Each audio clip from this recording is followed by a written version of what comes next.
And we are live. All right. Let me go mute myself over on the other one. Oh, it's going to take a second to catch up. Yeah, it usually does. I show like 5. There we go. Whoops. There we go. Hey, guys. Hey, everybody. Hey, I Johnny. see Johnny, and Yvette said she had to Yep. go, but she'd watch back later. And Emma. Hi, Emma. Hi, Johnny. Yep. Hey, Yvette. Hey, Emma. Whoops. We'll just give it a few minutes, let people start rolling in. Oh my gosh, those earrings are really pretty. Oh, thank you. Yeah, I actually got them this weekend at Burlington for like $7. They're pretty. Yep. I like these kind of like geometric shape type of earrings. I don't know what they're called, but I kind of like those. They're like symbols. Yeah. So I've got a couple that are kind of like that. Hey, everybody. Trying to watch it as it comes in. Yeah, me too. Put the pin down. I'll be playing with it the whole time. Hi, Lady Blind Wolf. Hey, Wellsong. Who is Wellsong? Do you know? Lori. Lori. Okay. Hey, Lori. Sorry, I'm still learning everybody's actual names. Me too. Me too. I forget them. It's just there's just so many of them now. I know it. Which is good. Do you normally have like Mondays off, or does it change every week? It changes. I work every 2 Saturdays. So the week I work Saturday, I'm off Monday. So I'll be working this Saturday. So I got today off. Cool. Yep. So it's kind of a nice day to have off. Monday's one of those days you don't want to be at work anyway. Exactly. So true. I wonder how many people actually end up calling in on Mondays. Yeah. That's probably the most called in day. Probably. I know sometimes I want to. She says, no worries. I answer to most to anything, especially mom. Yep. I hear you. I say, just call me whatever you want. Just don't call me late for dinner, right? Yeah, there you go. All right. Well, we're just going to go ahead and get started with the questions if you're ready. Okay. Sounds good. And people will catch up. Yeah. So why did you choose the name that you chose for your channel? So actually, when I first started YouTube, I didn't do like witchy magical stuff. I actually started off doing makeup and like makeup tutorials and things like that. So my first channel name was Cosmetically Accurate, I think is what it was, because I was planning on doing just makeup. And I think I did like 3 makeup videos and it didn't stick and I didn't like it. So I quit doing it. But then like a year or 2 later, I've decided I wanted to do witchy videos and witchy content. And I wanted something that was kind of magical and witchy, but not, I don't know, I guess I kind of want something that incorporated cats because they're my favorite animal. And then just something that was kind of magical and witchy. So I was like, I'm the Crazy Cat Lady. I didn't want that to be my channel name. So I chose the Magical Cat Lady instead of like the Crazy Cat Lady. So that was basically what it was. But I got you. It's weird to think I did makeup first. It's so odd now thinking about it.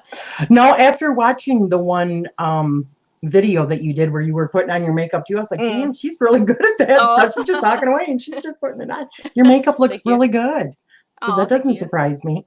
Not at all. Yeah, that was just what I wanted to do years ago. So how long have you been on YouTube then? 7 years. I posted my first video in February of 2013, so next month it'll be 7 years. Wow. So, yeah, it's crazy. Did you run continuously for that amount of time? I mean, No, because like I said, I did the makeup thing first, and then it kind of I didn't really like that, so I quit for a while, and then started back up, and then did YouTube for a while, doing witchy stuff, and then took about a year off, and then started back up again. So I've kind of been on and off throughout the whole 7 years. Okay. So what is the direction that you envision for your channel going forward? Really, I think for me, I would like to do more of like education, learning, teaching, that sort of thing, because I really, really enjoy doing kind of like the info videos that I do. So like when I did my Sabbath series, I really, really enjoyed that one. I'm planning on doing like a goddess series, so every month focusing on a different goddess or god, and just kind of teaching and helping other people learn about the different deities, as well as myself, because I would like to learn more about them as well. So that's kind of something I would like to do more of, is more of the education and just helping other people learn along with me. Because that is really what it is. Everything I teach, or everything I share on my page is stuff that I'm learning as well. So it's just really fun to kind of have people go along that journey with you. So that's really what I would like to keep doing on the channel, as well as like doing my tarot readings, oracle readings, and different spell workings and things like that as well. So that is my main vision at the moment for the channel. I love that. That's kind of what I do as well with certain things. Mm-hmm. You know, it's just as I'm learning it or I'm just getting it new, I'm just showing. Mm-hmm. So it's also documentation for us as well, you know, of that true. progress. So, yep. So, hi Summer, hi the Hermit's Moon, and hi Opal, hi Dee. Yep. Hi Dee, hi everybody. So how would you label your spiritual path then? Probably right now, just witch would be what I would label myself as. You know, I used to like do labels like eclectic pagan or, you know, stuff like that. But for right now, I think witch is just what I like and what I resonate with the most. Just because I don't follow one specific path. I'm not, I guess I wouldn't say I'm one or the other in any of the different branches of paganism. So I think witch just fits me better.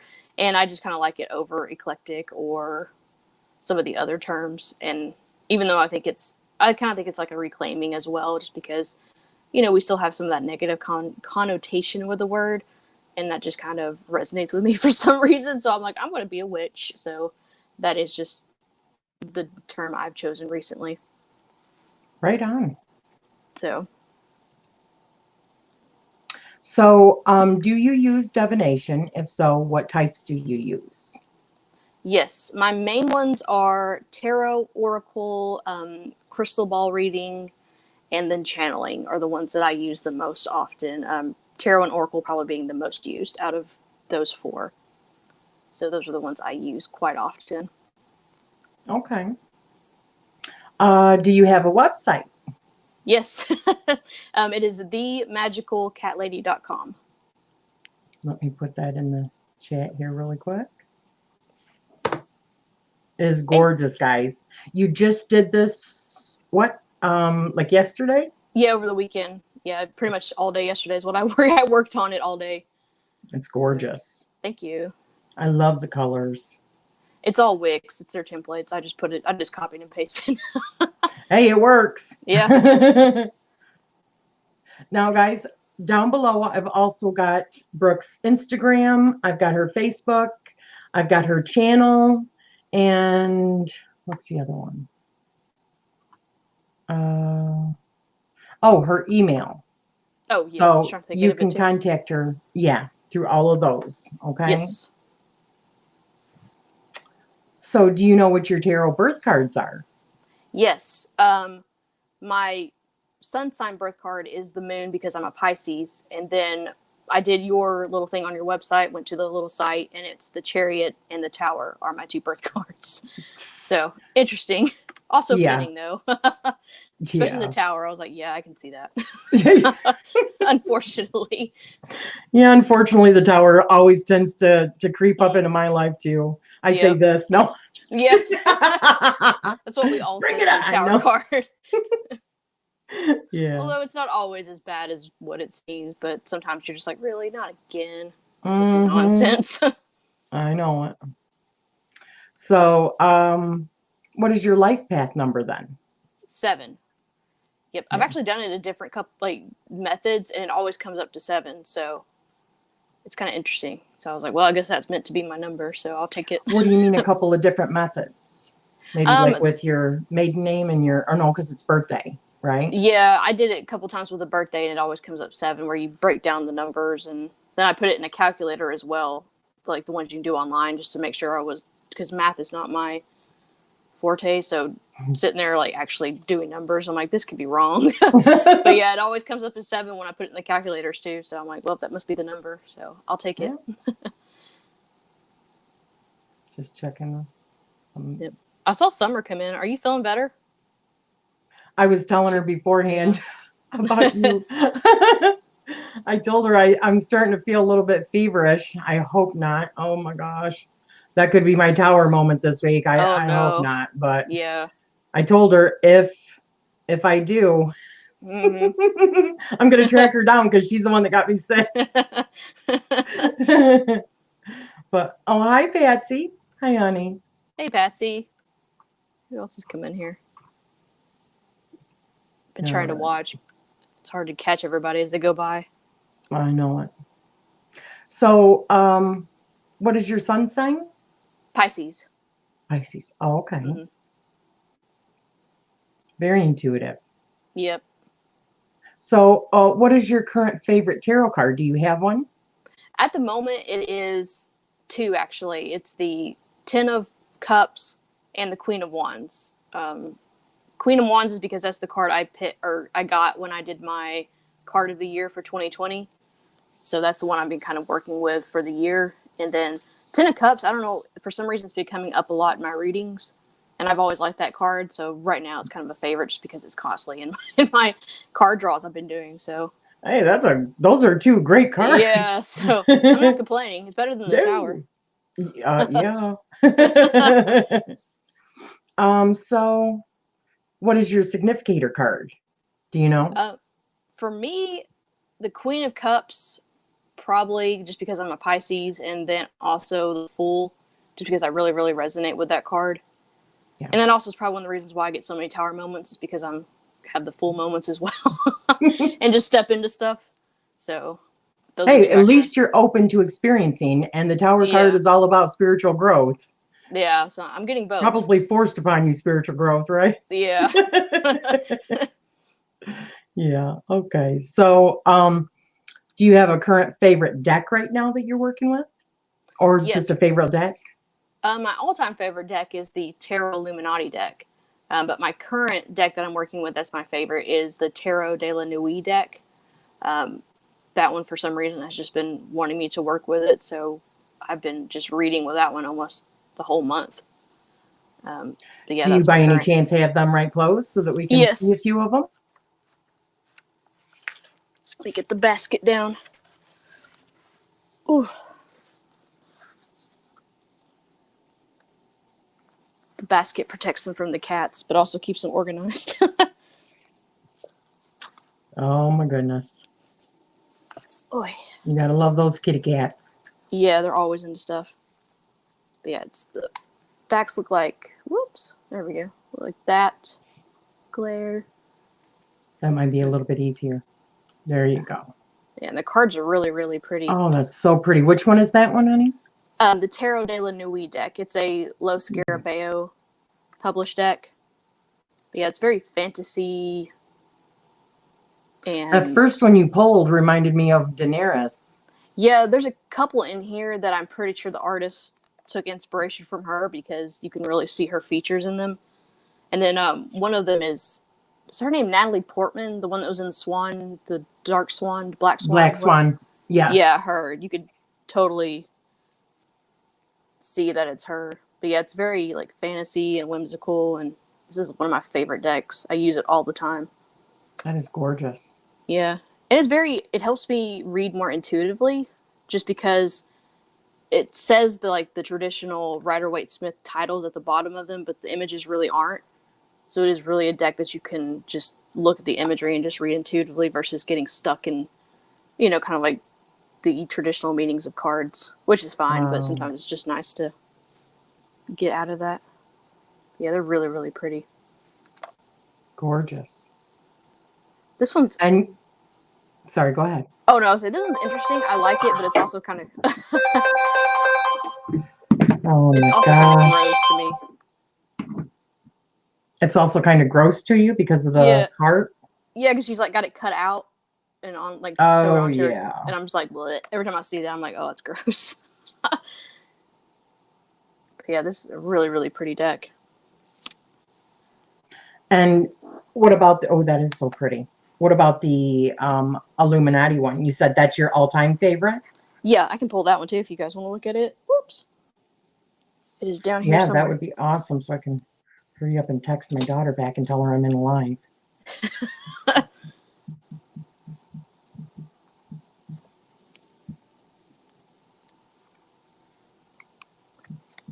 Here's the Illuminati. I have a thing for, what is it called? Like computer graphics. Yeah, that kind of artwork I like more than others for some reason. And this one's another one's like really colorful and whoops. Yeah, that is really pretty. Oh, here was the ten of cups. My card that I've been getting all the time. That's definitely a good card. Yeah, and I really like the aces in these decks. They're really pretty and vibrant. And this one's very just Rider-Waite-Smith clone, so it's not hard to read if you're used to the Rider-Waite-Smith system. That's really cool. Yeah, it was a really pretty deck, though. It's very colorful. And it's very busy, which for me is really good because there's a lot of stuff to read out of the imagery because I like to do that. Yeah. So, yeah, these are very pretty. Beautiful. I'll show y'all one more. I swear it's like I've seen Queen Elizabeth, the first one in there, and I think I've seen like Henry VIII. Yeah, and father. She's in here. Yeah, she's in here a couple times too. I think she's one of like here she is, the Empress. She also kind of reminds me of Natalie Portman too from like Star Wars. Oh, yeah. But yeah, a lot of because each suit is from different, I guess, cultures and races. So like the cups are all European, the pentacles are Asian, and then the wands are kind of like a Middle Eastern, kind of that type of place. They're not like specific ones, but you kind of get the gist. Yeah, I'll have to check that one out. That's really cool. It's really pretty. And the artist. Carmen. Hello, Carmen. And the artist and the creator that did this one also did the Tarot Apocalypse deck too. So kind of not similar, but you know the artwork is similar because it's the same artist. So I like that one a lot too. But yeah, that one's my all-time favorite deck that I read from all the time. Very cool. So would you consider yourself a collector of tarot decks? And if so, do you know how many you have currently? No, I'm not a collector just because I like to be able to read with all my decks. And I used to collect decks, and it got to the point where I had so many decks that I didn't actually enjoy reading with. You know, they were very pretty and had beautiful artwork. They just didn't resonate with me as far as reading goes. Mm-hmm. So they were just taking up space, and I don't have a lot of space because I live in this one-bedroom apartment. So it was getting out of control. So I actually sold a lot of my decks and traded them in and gave them to friends and family.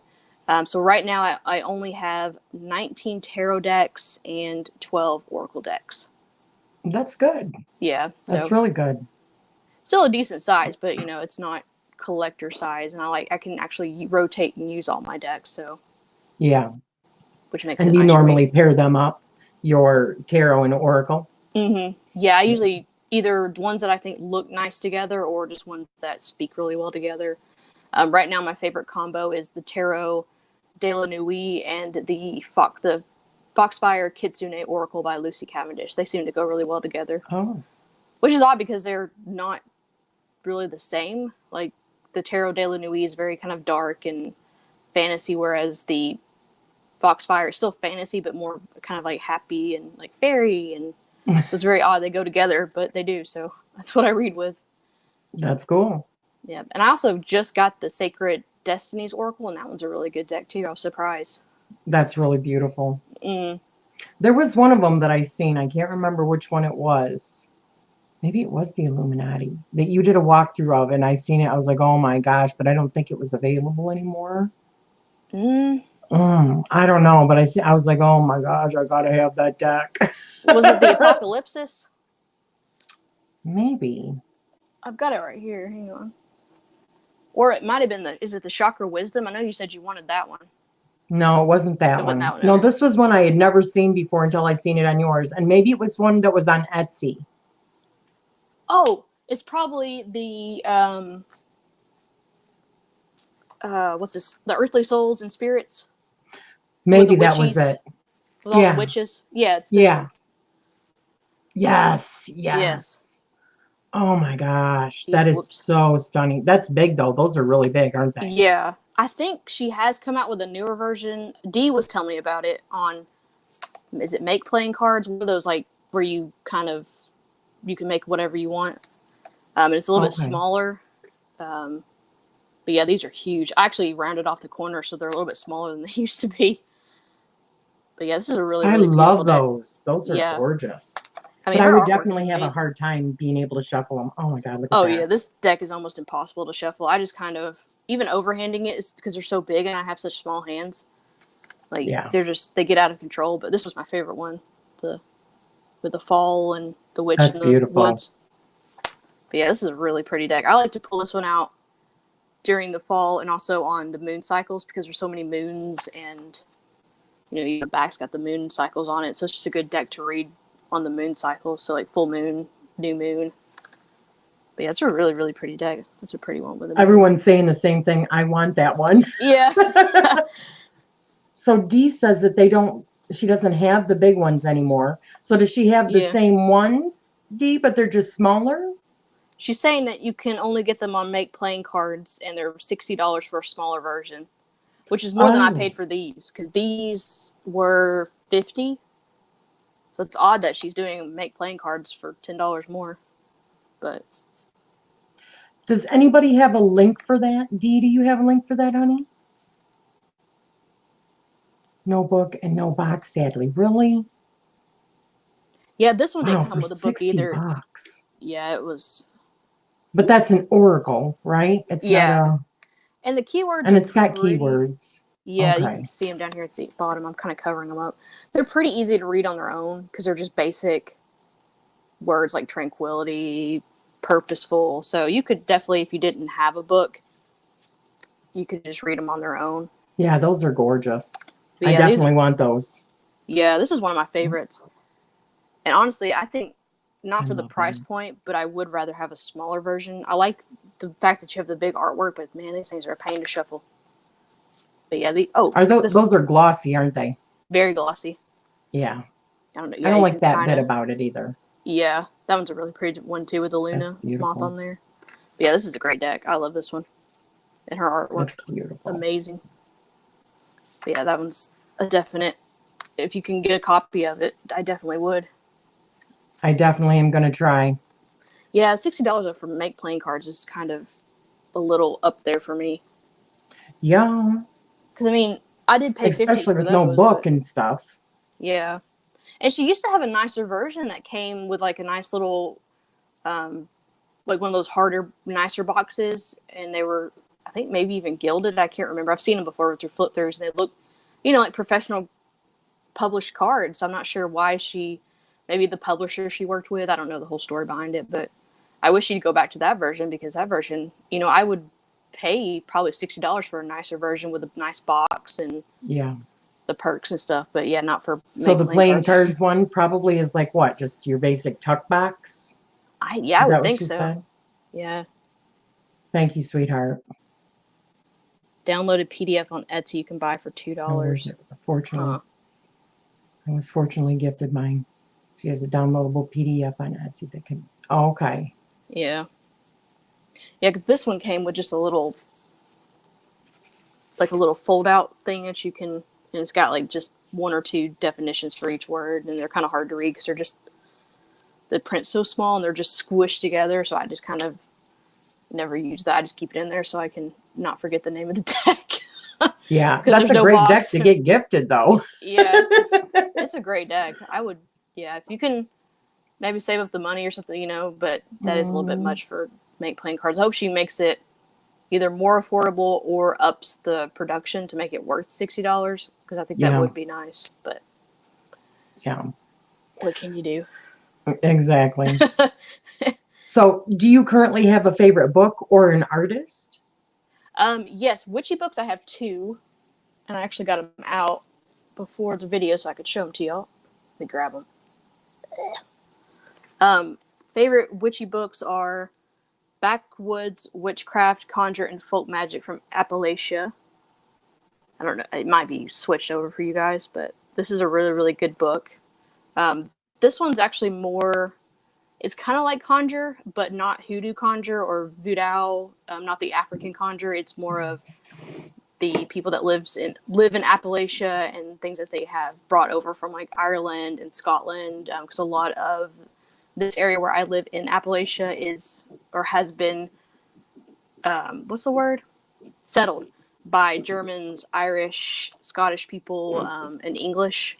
So this is a lot of like traditions from just that's been passed down through families and generations. So it's a really, really interesting and different kind of conjure.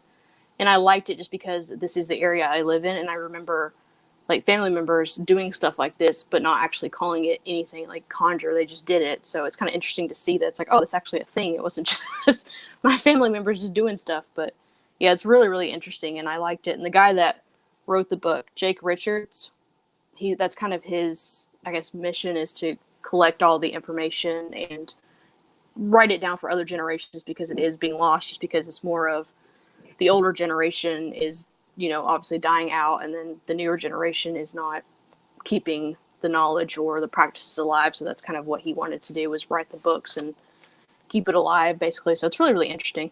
That sounds really interesting. Yeah, especially if you like conjure work, like voodoo, that sort of stuff, this will be a really good book to read, just because it's kind of along the same lines, just a little bit different. And now, see, I'm probably, I mean, never, I don't like to ever say never, but it's probably something that I wouldn't do, but it definitely interests me. Yeah. You know, so. And what Yeah, was the other one? Oh, and the other one is, oh no, you're fine. It's Lady of the Beasts, the Goddess and Her Sacred Animals. This one really isn't a pagan book. It's more of like a history book, but it covers the goddess throughout history and all of the animals that were sacred to her different forms and different parts of the world. And it's actually really, really good. Even though it's not a pagan book, there's a lot in here that you could use as a witch or as a pagan in your practice if you work with a goddess, especially if you work with animal spirits and animal totems. This was a really, really good book. And it's like the only book I own that I've highlighted in. Just because I don't like marking in my books, but I've actually highlighted stuff in here just because it was so good, and that way I can go back and reread stuff. But plus, it's such a huge book. Yeah, it's big, and it's got not color pictures, but it's got pictures in it as well, so you can see the different artifacts and things that they've excavated. Is that the word? Yeah. But yeah, it's a really, really good book. So I highly recommend it if you work with goddesses or a goddess. Especially if you work with animal totems, or if you're just interested in that stuff, this is a good one to read, especially for just historical knowledge as well. Very cool. So. Thank you. Oh, yeah, no problem. Hi, Jen. All right. So the next question was, let me find it here. Do you have a favorite artist? Artist? I do like Terry Foss, the one that created the Sacred Souls, the Earthly Souls and Spirits deck. I like that kind of witchy, that type of artwork. There is a local artist that I like, and I cannot think of her name for the life of me. I used to have her pictures up here, but my cat knocked them down. But she kind of draws. He likes to climb everything.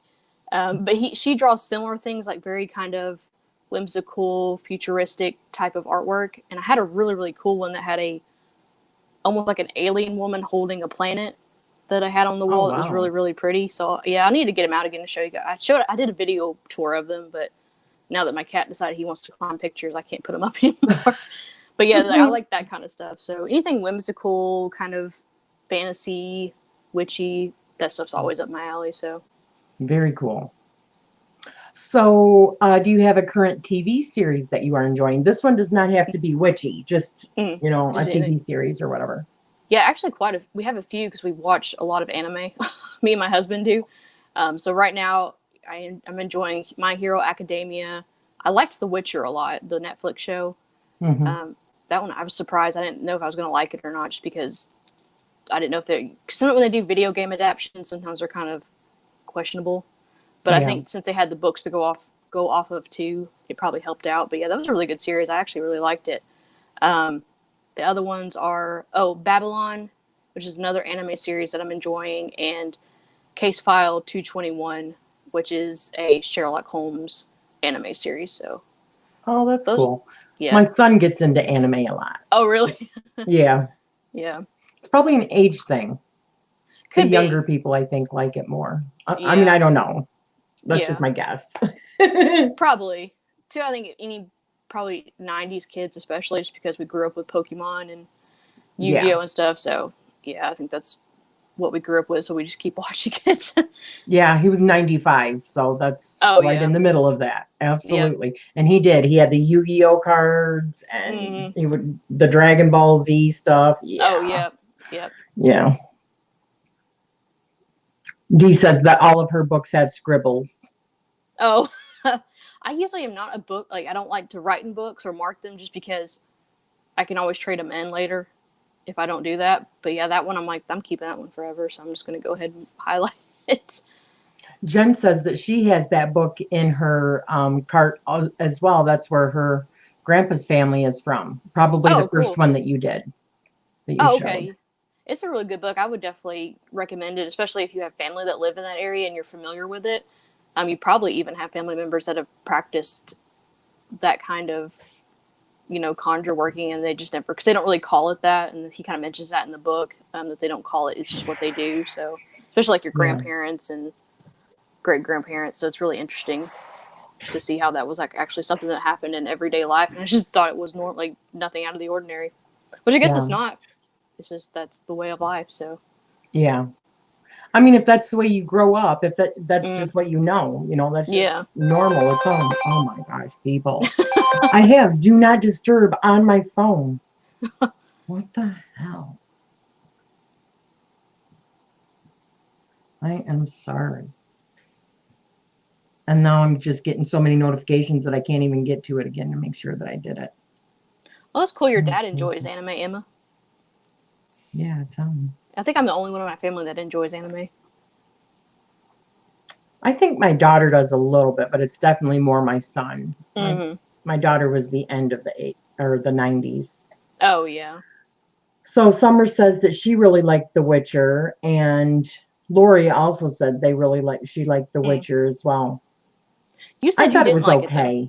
Yeah. Yeah. I thought it was okay, but it just did not keep my interest. But it's also because I watch most of my stuff at night after I've watched everything during the day and done all of my videos or whatever. I lay in bed, and sometimes it's just not a great combination, and I fall asleep. It could be the best movie in the world, and I'm still gonna fall asleep. Yeah. So.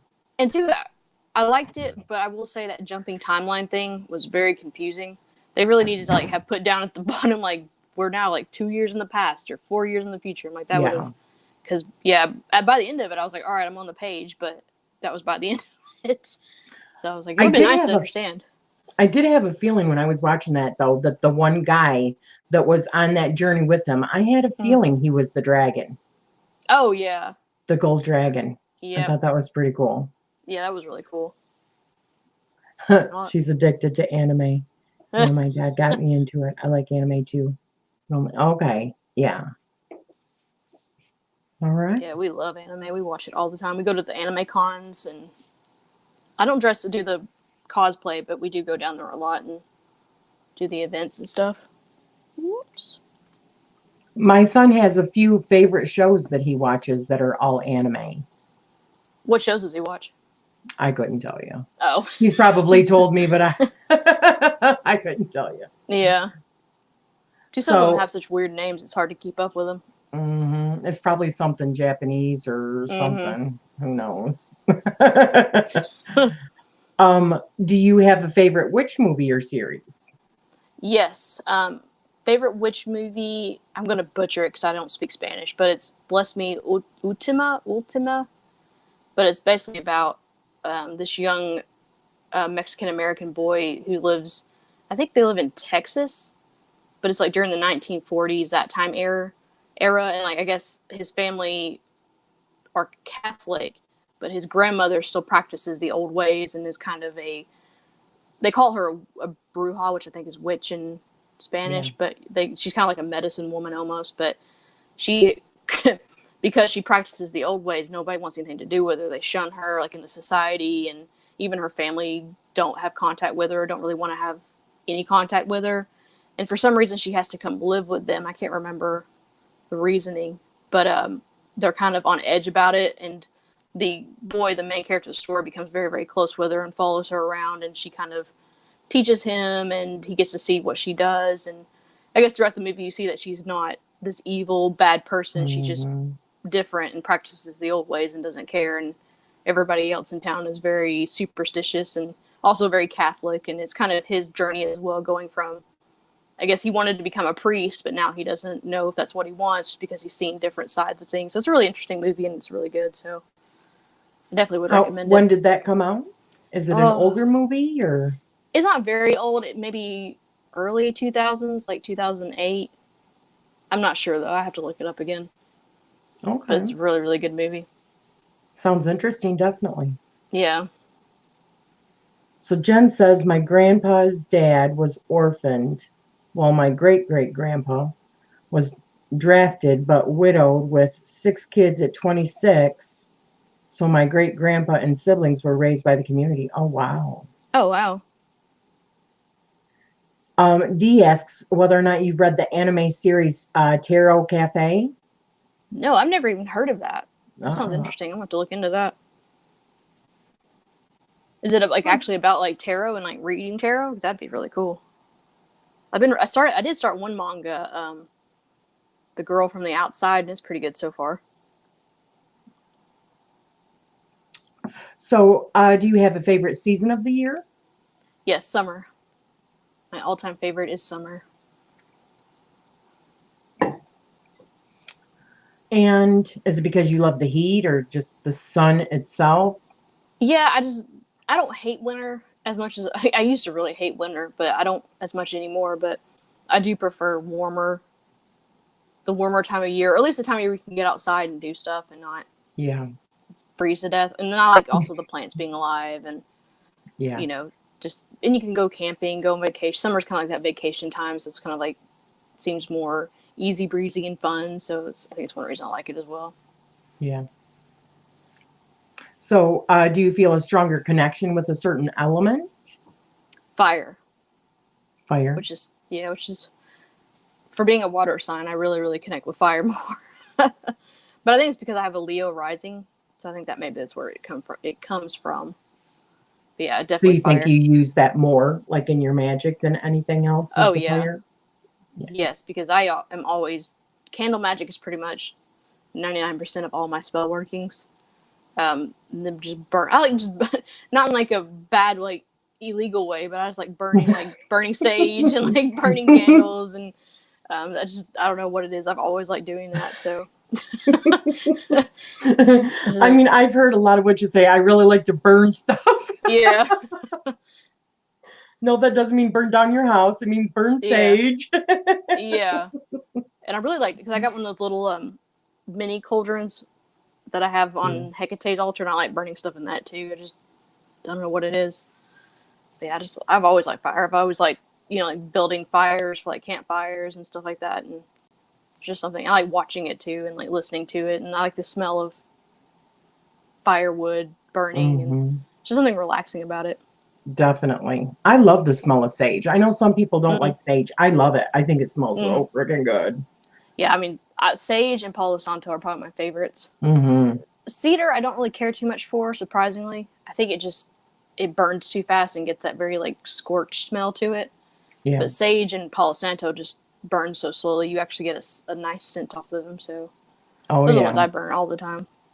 Me too. Those are my two go-to. So Dee put the Tarot Cafe 7-book series link in there for anyone that wants to see that. Cool. I'm definitely going to check that out. That sounds really interesting. That sounds really cool. Huh. So do you work with crystals? And if so, which is your favorite? Yes, I actually work with crystals a lot. I did. I finished Hibiscus Moon's Crystal Healer course a couple of years ago. So yeah, I use a lot of crystals. Right now, my favorite stone is obsidian. I just really am drawn to obsidian. So that is one. And it's also the one I use. I've got a obsidian crystal ball that I use, and that's the one I use for my divination and crystal ball readings. If I could talk. I definitely want to get one of those. Nothing really huge, but yeah, beautiful. Yep. Great for protection, too. Yes. Very grounding, too, which is what I need because being a Pisces, we all know. I think we all do, though. I think with, Mm, all this cosmic energy that's just going crazy, yeah. I think grounding is really important. Yes. So, do you have any daily rituals that you do? For me, usually at night, but right before I'm ready to go to bed, I like to draw cards or do tarot readings for myself, just to kind of give me an overview of the next day or just things that maybe I need to focus on. Two, it kind of just helps wind me down. It gets me like off the phone and off of, in front of iPads or whatever. And, it's kind of like reading, Yeah. I guess, before bed.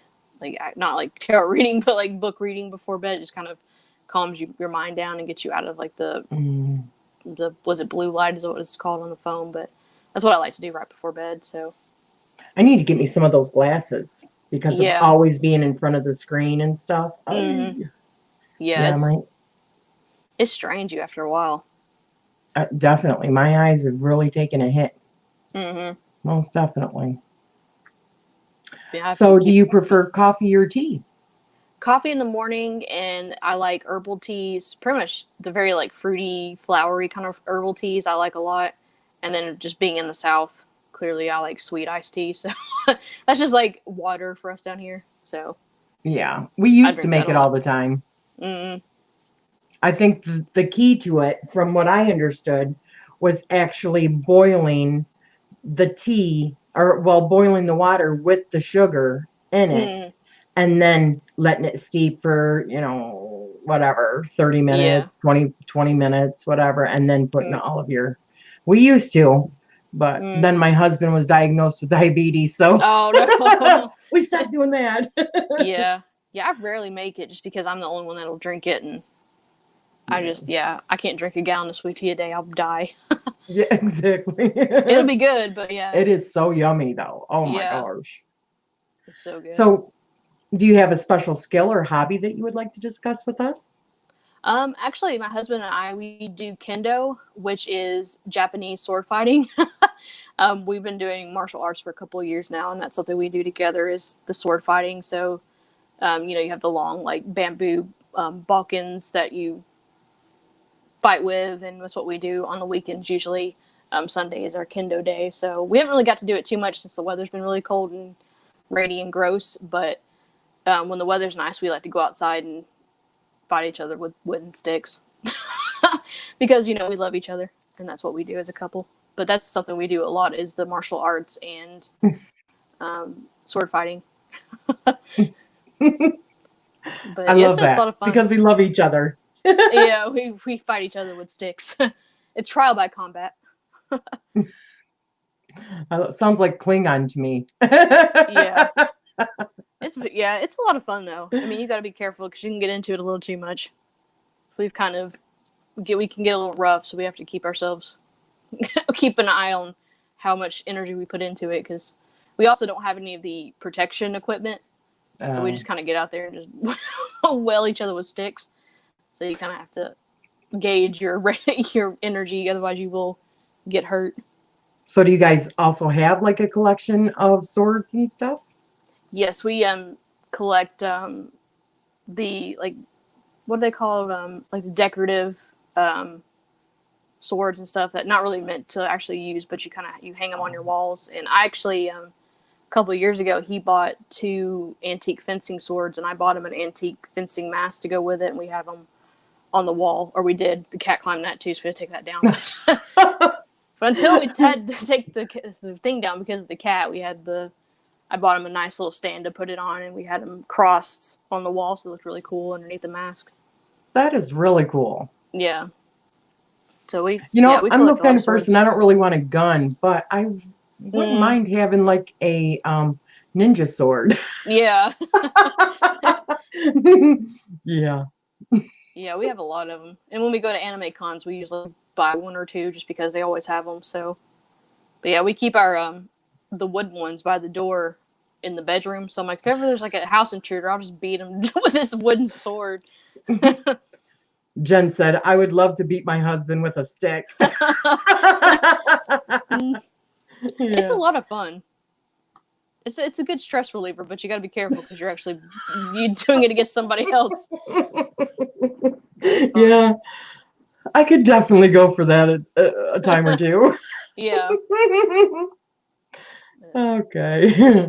Um, so what is your favorite holiday or Sabbath? Do you have one? Yes, I have two. Summer solstice is my favorite, and then after that one, Samhain would be the probably still like on the same level, but I really really like summer solstice, just because summer is my favorite. We talked about summer is my favorite season. Also, I don't know, something about summer solstice. I think kind of like Samhain, the veil thins out, so you can really feel the energies are very high and different. Um, Also, summer solstice is really good if you work with Fae and Fae energies because that's one of their, um, I guess, more prominent holidays that they come out on. If that makes it, if that's the phrase to use. So that one's my favorite one, probably out of all of them. And then Samhain's the next one, just because I like the fall. I like the leaves changing. I like the just the lore behind Samhain, and also I like Halloween. Not the gross, gory stuff, but like the cute, fun Halloween stuff I really, really enjoy. So that would probably be my second one is Samhain and Halloween. Awesome. So, would you say that your reading style, I don't think I asked you, how long have you been reading? Like cards and stuff, tarot cards? 9 years now. Okay. And in Yeah. that period, would you say that your reading style has changed since the beginning? Yes, I'm more intuitive now than I was before. Before I would, it was actually too. It's like anytime you start something new, it's just it takes you a while to kind of get in the groove of it and find your style and how you like to do things. But I guess I was really really reliant on books and the guides and stuff, which isn't bad. It's just I guess I felt like I couldn't read without those, and I couldn't read without knowing each card by memory. So it was kind of stressing me out a lot. So tarot was actually kind of a harder journey for me than Oracle. I think because I would actually allow myself to read Oracle intuitively versus tarot for some reason. But now that I'm very much just free with it and just let myself read intuitively, it's really made that journey a lot easier for me. And I've kind of found my style as well. I don't, I guess I don't box myself in too much when it comes to tarot, and I don't really rely on really stringent reading styles and what are they called, spreads and stuff like that. I just kind of let it flow and read that way, and I found that really really helped my journey with tarot and finding my style and what works for me. So I think it's obviously good to read about the different systems and the meanings of the cards, but I wouldn't say get so stressed out about it if you don't know each card by memory or you can't remember the meaning of the card. Just read whatever comes to mind, and I think that's probably one of the best readings that you could do for yourself is just reading intuitively and getting those messages that come just straight to you, if that Yeah, makes sense. it does. I know for me, I think it's important to, for me, I can't speak for anybody else. And I don't Hmm. think that there's any right or wrong way for anybody to read. There's just different Hmm. styles. That's how I see it. Yeah. But I like having a base. And I agree with you about like Oracle. Oracle Hmm. is so much easier for me to read intuitively Yeah. versus tarot because Yeah. I like that structure. I like learning about that structure and then using Hmm. that, but then jumping off from that point. But I'm still a baby, I'm Mm. brand new to it. So that's just where I'm at right now. Yeah. And I But think too, tarot's a little bit more intimidating as well, just because it's been around for so long and it is so structured. It just kind of it's like, oh my lord, and there's 78 cards, and it's just like, yeah. and then some of these decks have more than 80, 82 cards. So you're just like, oh my god. Whereas like a Mm. Oracle deck is like 30 to 50 cards, and they're usually like have the nice little keywords on the bottom, so they're just easier to kind of jump into. Whereas Mhm. tarot's just like, what is this? Yeah. So it's definitely more of a journey with tarot than I think any other system. I did want to start Thoth though. I've been kind of back and forth with Thoth though. I don't know. I just actually I've been reading my thought book, but I Mm. just modified my deck, Oh my wow. thought deck. This is what they looked like before. Yeah. Oops. That was just an extra card. Hmm. So I cut them all down Oh, wow. Etched them in the red. Ooh, I like that red. See, it looks so much better. Yeah. I wish they wouldn't put these little borders on every single deck of cards. Well, Sometimes, I actually read about in the Book of Thoth that they had actually put the borders on their artwork. It oh, wasn't afterwards. So they incorporated it again, from what I understand. huh? But I still don't like the damn borders. I'm like, No, you don't need them, unless yeah, there's something spiritual about those borders. I just don't want yeah, them. yeah. Because they just, I don't know, they just take up. Too, I've heard that publishers do it to help keep the pictures in line and Lined up. even. Yeah. But at the same time, I'm like, but we have technology that y'all can do it without borders. How many borderless cards do we have? Give us borderless cards. But yeah, I've been wanting to do Thoth. I just don't want the.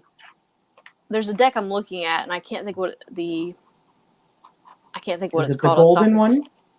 No, it's a independent Thoth Oh, deck that an artist did, and it's gotcha. based off the Thoth. I can't even say it. The Thoth system, but it's not the Aleister Crowley original deck. I think that's what just is keeping me back from it, just because I'm not a big Aleister Crowley fan, and I'm Yeah. just like, ugh. But I think I do want to learn the system and just maybe divorce him from the whole experience. But I just at this point, too, and I'm trying not to buy too many cards this year, or decks this year. So we'll see. I say that Yeah. now, but by the end of the year, it'll be 50 decks I bought or something. I have no control. But yeah, I've been sitting on that deck for over a year, so we'll see how it goes. I may actually get it this year finally. Because I am intrigued by the Thoth system. I think too, I tried to read the Book of Thoth a couple years ago, and it just about put me to sleep. I was just like, what are you talking about? But Yeah, he's definitely wordy. yeah. So on another subject, do you remember your dreams? Yes, if I need to. I guess it's like if there's a message in the dream, then I'll remember it. But if it's just kind of one of those like just crazy, just everyday psychological dreams that you get, usually those I don't remember too often, or I'll remember like bits and pieces, but nothing to really put a story together. But yeah, if it's something that I need to find a message in, then I'll remember the whole dream, which is interesting. Yeah. So is there a time period that you feel drawn to other than this time period, obviously? Medieval times. I've always really been interested in medieval times, like up until like the Tudor times, and Elizabethan, her reign, like stuff like that's always really, really intrigued me. And I think it's because I've discovered past lives in that time period, so I think that's one reason why. But also, I just the history of like, especially the kings and queens, like that's just they're just so interesting because they were just always doing something crazy, or especially King Henry, like he was so just a terrible person, but it's just so interesting to read about like all the stuff that happened during his reign. And so I think that on a history point, it's very interesting to read about. Too, there's like the Black Plague and things like that as well, which is really interesting to read about. So that's probably the time period I'm most drawn to and interested in, is the medieval time period. They were so cruel to each other. I know. They were so mean. And then and they were just so close-minded, which is, I mean, I guess that's why it's called the Dark Ages, but there was just only one way. It's like you had to believe these things and that was it. And just very, they were so dogmatic about it too, especially the people in power, like kings and they were just, I guess too, had issues with inbreeding and eating lead and everything else, so they were probably kind of mentally not stable either. Yeah. It's very interesting though. Crazy but interesting. It's like reality TV of olden days. Exactly. So, were you raised into the path that you are now, or did you veer off from your family? No, actually, I was raised Baptist, Southern Baptist. So, yeah, I veered off way off course of that. So, no, I was not raised in this at all. And do you currently feel supported by your family? For the most part, my sister is really into tarot and witchy stuff as well. So we kind of talk about it and share stuff and do things together. Parents, they don't really bring it up or talk about it. So, they're probably not really for it, but also not against it. They're just, it's whatever for them. So at this point, my mom was really upset about it at first, but she's gotten over it. It's been like 9 years ago. So Yeah. The thing that I don't understand about that is, how can they think because you have chosen a different path, or they just didn't know about your path, that you're any different than what you were then? You're Yeah. still the same person. I just Yeah. don't understand when people, and I know that they do. I Yeah. know that they still have their hangups about it. Some people, not everyone, but Yeah. just Too, and I consider never myself understood lucky. that. Yeah, and I've always considered myself lucky just because being raised in a very conservative Southern Baptist, even almost what's that word? I can't think of the word, but very dogmatic religion. Mhm. It's like I consider myself lucky that my family still accepts Talks to me, you. and and they don't judge me or constantly down my throat about it. They're just like, that's her Yeah. thing and she does it. So I'm really grateful for that. So Absolutely. just shows Absolutely. that. Same for me. Yeah. Yeah. So, because I've seen people that I've grown up with that have had way worse, just for Ooh, just yeah. little things. So, yeah, I'm like, I'll Mhm. take it. Being disowned by family, and Yeah, just oh my gosh. just horrible things. So, yeah, it's You would just think would be beyond that now. You would think, right? yeah, But not or you would always. hope. Mm-mm. Yeah. So, if you could have a deep conversation with anyone during any time in history, who would it be and why? Amelia Earhart. I think I would want to talk to her because she just seems really, really cool.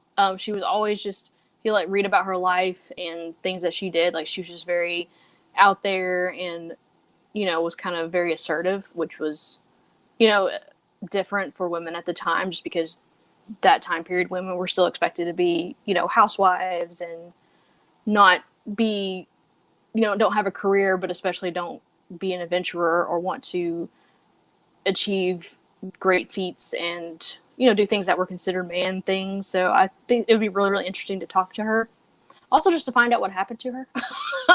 If I could channel her spirit or something, that'd be really interesting, because I've always wondered whatever happened to her. And I can't think of his name, but that man that was with her in the plane when it went down, that'd be really, really interesting to find out what actually happened to them.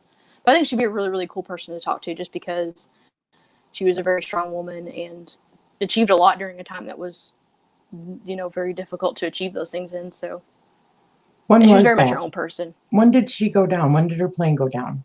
Was I that in the think, late 50s? yeah, or late 40s. Because I think, wasn't it either right before World War II or right after, maybe? Because there's always those conspiracies that it was Nazis that did it, but I can't remember the exact date. Mm. But yeah, I would like to know what actually happened with that. Yeah.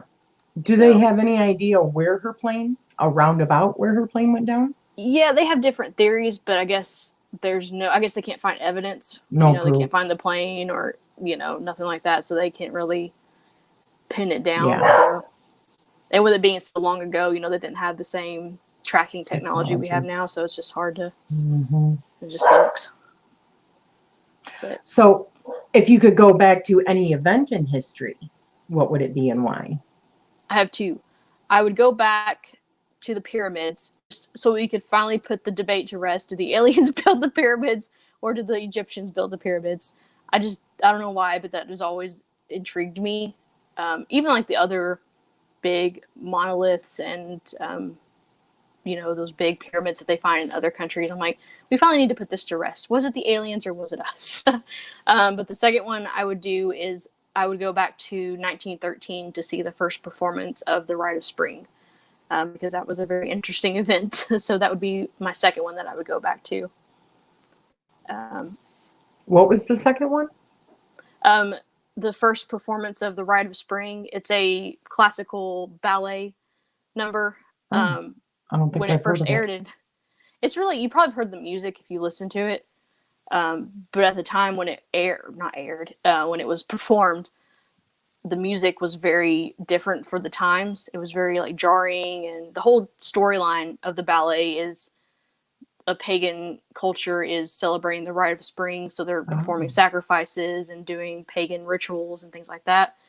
So the storyline was already kind of oh my god, but also the music was very jarring and very jerky, and then the choreography was also very, very jerky and almost kind of animalistic, and the choreographer actually had them dance off beat, so they weren't actually in tune with the music.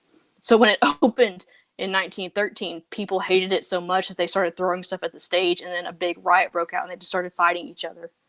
Because it was just, but I was like, that'd be interesting to be a fly on the wall during that performance. Where was the first performance at? I think it was the Paris Ballet or the Paris Opera House. It was in Paris. So yeah, it was interesting. Yeah, but it's a really good piece of music, and I would like to actually see it now performed. Go see it at because they still perform it in ballet. So. Yeah, I think I would like to see that just because it sounded like it'd be an interesting event to witness.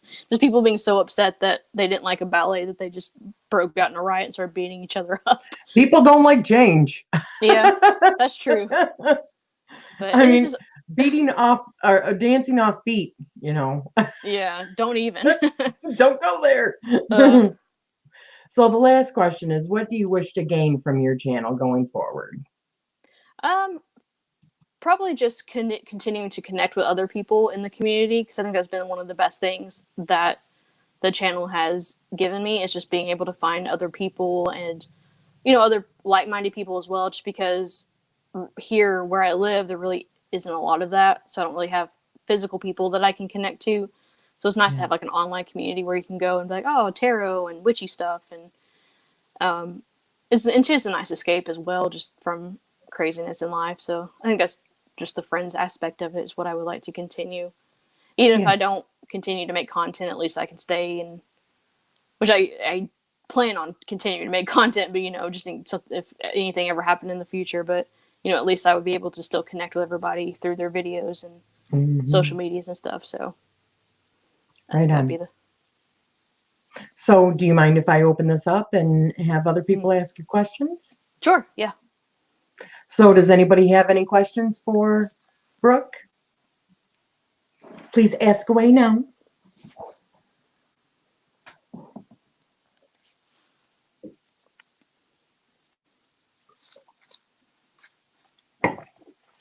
So with your new website, what kind of stuff do you do on there? Let's see. What are your services? Wow, this is really gorgeous. Yeah, Wix makes it really, really easy. I would definitely, I've only had it for 2 days, but as far as like the aesthetics goes, I would definitely recommend Wix for a website, for building websites. But yeah, I offer tarot, a couple different tarot readings and oracle readings. I've got some chakra energy readings on there, crystal ball readings, animal pet readings, dream interpretation readings.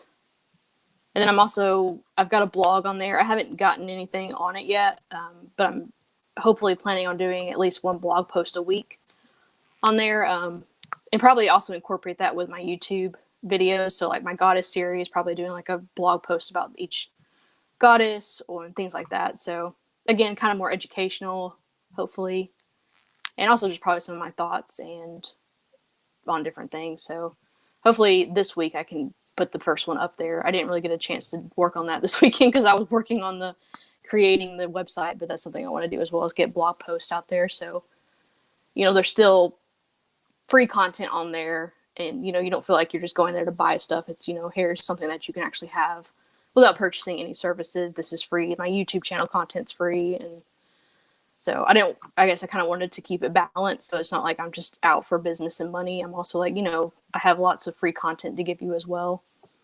If that makes sense.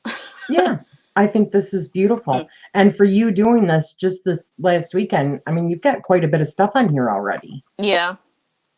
So there's still a few things to tweak that I need to kind of figure out and tweak. Just because it is a new website, you kind of find out stuff after you kind of played around with it. But yeah, for the most part, it looks really good. So I'm happy with it. So let me put that in here one more time. Oops. There we go. For everyone to check that out. Thank you. Let's see. Any questions? What is your favorite kind of reading to do? And that was Summer. Probably tarot oracle readings. I really like to read for other people, which is why I've kind of wanted to branch off into starting this business and doing more of those types of readings. Because I've always really enjoyed reading for other people. But for myself, I just really like to do simple readings, like 3-card readings, or like one card, like one oracle, one tarot card, just for myself at night. So yeah, probably reading wise, it'd be using tarot and oracle, and then after that, I do really like to use the crystal ball because it's just fun, and I like crystals. So Yeah. But yeah, those are probably my favorite forms of reading, or types, I guess. So Dee says she's at Walmart, so it's not so easy for her to be doing this, right? But Yeah. she just wants to say that she thinks that you're great and that she's really glad that you're in the community. Oh, thank you, Dee. I'm really That is glad I found you as dedication. well. She is at Walmart and she is still watching. For real. I mean, Walmart's one of those places I go in, I'm like, just get out, just get out, just get out. Mm-hmm. Exactly. Ugh. Dawn says, yes, need to check your site. Just love you, Brooke. You are awesome. Oh, thank you, Dawn. She's so sweet. Hi, Courtney. Hi, honey. So does anyone else have any questions?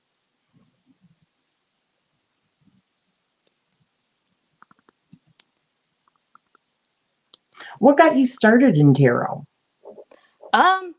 I've actually always been kind of drawn to more of like witchy stuff because as a kid, I was really, really obsessed with runes and Norse mythology and Loki. Like I was in love with Loki.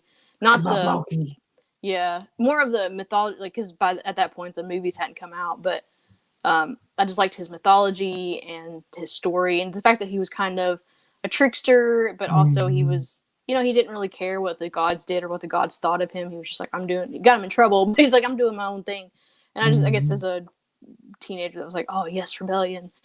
So I always liked him. So I've always kind of had that connection to wanting to learn about different divination forms and mythologies and gods and goddesses. I think what really got me into tarot though was in my early 20s. I was finally done with Christianity and the Southern Baptist thing, and I didn't like it.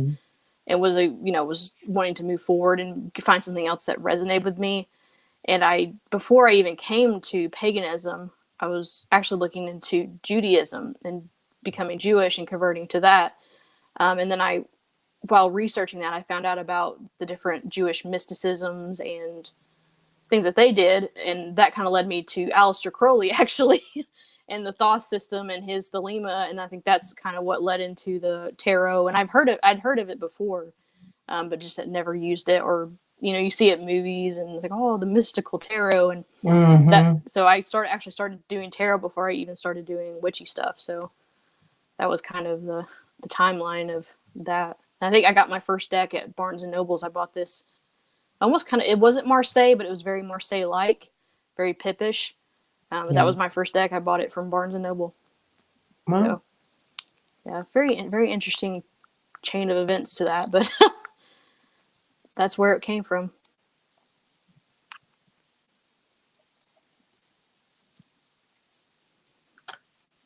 Hi, Sonia.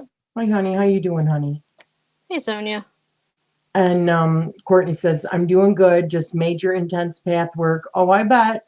Oh, yeah. And it's wearing me a bit, but doing better. That's good. All right. Well, it looks like we don't have anybody that's got any more questions. I think these questions are actually pretty thorough. Plus, they've probably seen your channel. And I know you have done some major dream work, though, with like animals and stuff, right? Yeah. That's one of the big things I work with in my path is animal guides, animal spirit working. So that is a big part of my practice. So a lot of the workings I do with dream interpretations or spell workings usually incorporates or works with some sort of animal spirit or totem. So, and that's something that you offer on your website too? Yes, I do offer dream interpretation readings and also animal guide message readings or pet readings. So since that is something that I work with in my personal path, I've offered that on the website as well. So Okay, very cool.